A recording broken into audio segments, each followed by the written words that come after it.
Has the Toyota Tacoma lost its legendary reputation? I mean, for decades, this truck has been the gold standard of reliability. You could toss one off a cliff, dig it out of the rubble, and it'd probably still start right up. But lately, Toyota's midsize king has been showing some worrying signs. Transmission failures, and even some unexpected breakdowns. The new generation Tacoma is supposed to be the most advanced version yet, but it's secretly just a ticking time bomb? Well, let's break it all down and see if the Tacoma is still worth its reputation or if it's time to look elsewhere. Starting with, well, a little bit of a rewind, because real quick, let's do a rewind. The Toyota Tacoma has always been the truck you get when you don't want to deal with breakdowns, massive repair bills, or sudden urges to yeet your vehicle into a lake out of frustration. From farmers to off-roaders to that one guy who just refuses to sell his 98 with 400,000+ miles on it. This truck has built a true cult-like following. It's reliable, holds its value better than gold, and has been simple to fix for decades. And for years, Toyota played it safe, sticking with naturally aspirated engines, tried and true transmissions, and the kind of old school reliability that made people trust these trucks more than their own family. But for the new gen, Toyota decided it was time for change. So what's new with the new one? Well, Toyota ditched the old school V6 and naturally aspirated 4-cylinder in favor of a turbocharged 2.4 liter 4-cylinder, paired with an 8-speed automatic. Sound fancy, right? Well, more power, better fuel economy, modern tech, it should be an upgrade across the board. This is the same engine Toyota put in the new Tundra, and that truck has already been dealing with catastrophic failures. We're talking full-on engine replacements because of oil starvation, knocking, and metal shavings turning your motor into a smoothie. So when Toyota owners started seeing similar issues, yeah, people got really nervous. But let's talk about the actual biggest elephant in the room, the 8-speed automatic transmission. Owners are reporting transmission failures at alarming low mileage, some as early as 1,000 miles. One Tacoma owner's brand new truck literally stopped shifting properly within the first few weeks, and another had their entire transmission replaced after just 500 miles. Now, Toyota hasn't issued a full-blown recall yet, but they have released a technical service bulletin, which basically means, yeah, we know there is a problem, bring it in, and we'll try to fix it. But here's the thing. Some people who have had their transmissions replaced said the issue still isn't fully resolved. The truck still hesitates, lags, and struggles to find gears.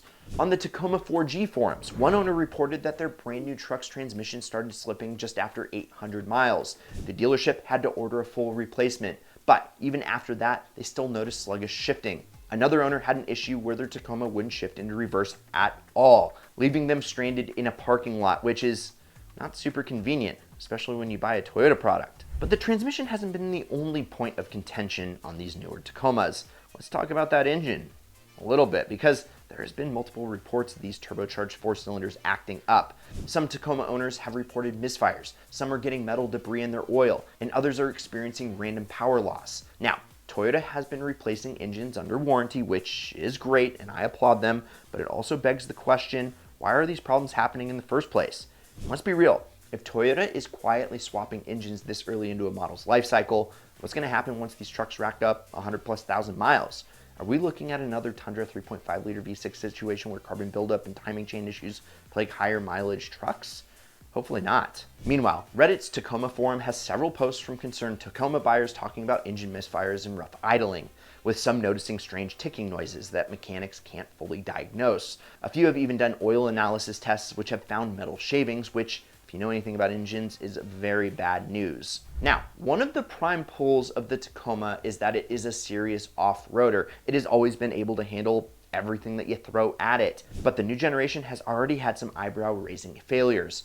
A YouTuber named TFL Truck literally broke a differential on a mild off-road obstacle. We're not talking about rock crawling at King of the Hammers. This was a basic trail, and the truck's automatic disconnecting differential failed under light stress. And though this hasn't been a widespread issue, it's still in its early days with the new Tacoma's lifespan, and with more miles piling up on them, we could probably start seeing more of these kind of diff failures. All right, so why did Toyota change so much about the truck? The old V6 was dependable as heck, and even though it wasn't a performance engine by any means, it did its job like the Tacoma always does. So here's my personal thoughts. First, emission regulations are getting stricter worldwide. Governments are cracking down on gas guzzlers, and automakers are scrambling to make their fleets more fuel efficient. Thus, enter the turbocharged 4-cylinder. Smaller engine, better fuel economy, fewer emissions. It checks all the regulatory boxes. Then there's consumer demand. People want more power, better gas mileage, and all of the latest tech gizmos. And turbo engines can deliver more oomph without the weight and thirst of a bigger engine. Plus, competitor trucks from Ford and Chevy have already been flaunting their turbocharged options for a while, and Toyota didn't want to be left in the dust.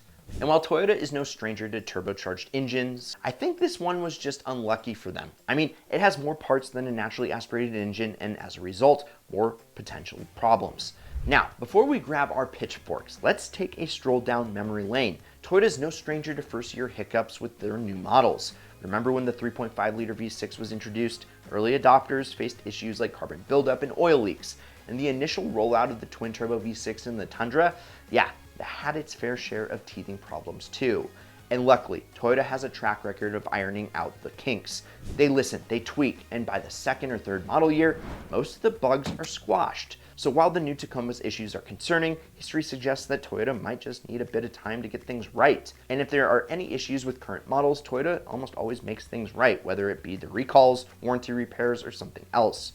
So, what's the verdict? Has the Tacoma officially lost its good reputation? Well, even though we've laid out all the Tacoma's issues, I still can't agree. Sorry, Toyota haters. I mean, I just don't think that there's enough evidence to say that the Tacoma has lost its magic.